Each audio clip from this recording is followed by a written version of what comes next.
এসেন সূরা 9 ও 10 নম্বর আয়াত। ওয়াজআলনা মিন বাইনি আইদিহিম সাদ্দা ওয়া মিন খালফিহিম সাদ্দান ফাআগশাইনাহুম ফাহুম লা ইউবসিরুন ওয়া সাওয়াউন আলাইহিম আনজারতাহুম আম লাম তুনজিরহুম লা ইউমিনুন। আল্লাহ বলেন, ওদের সামনে ও পিছনে প্রাচীর স্থাপন করে দিয়েছি এবং আবৃত করে দিয়েছি।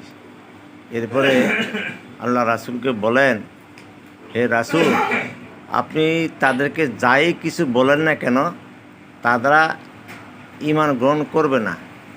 তারা শুনলেই কি আর না শুনলেই কি, তারা কোনো মতেই ঈমান আনবে না। তো ঈমান আনা আর না আনা এটা তো নিজের বিবেকের উপর। আল্লাহ পাক কাউকে জোর করে ঈমান দেন না। হযরত সাসারে পর্যন্ত দেন নাই।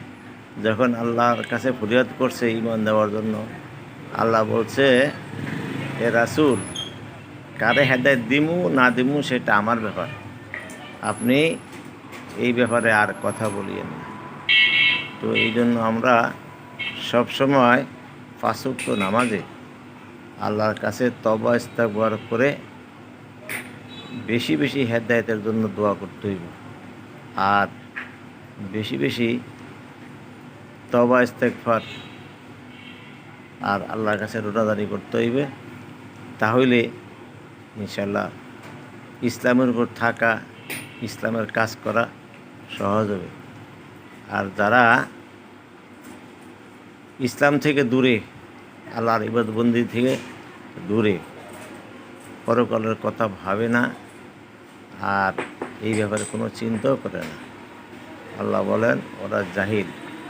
এই কথাই বলতেছেন, হে রাসূল, আপনি তাদেরকে বলেন আর না বলেন, তাদের জন্য উভয়ই সমান।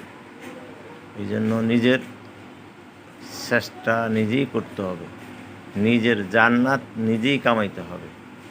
কেউ কাউকে দুনিয়াতে কিছু দেয় না, আর না চাইলে কিছু পাওয়া যায় না। এই জন্য চাইতে হবে, ফিকিরও করতে হবে। তাহলে আশা করা যায় আল্লাহ পাকের মঞ্জিল মকসুদ পর্যন্ত যাওয়া যাবে। আর আখিরাতের ফসল হলো দুনিয়াতে।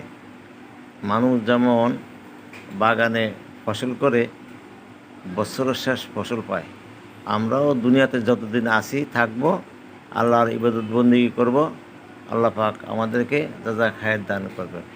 এই জন্য সবসময় 5 ওয়াক্ত নামাজ জামাতের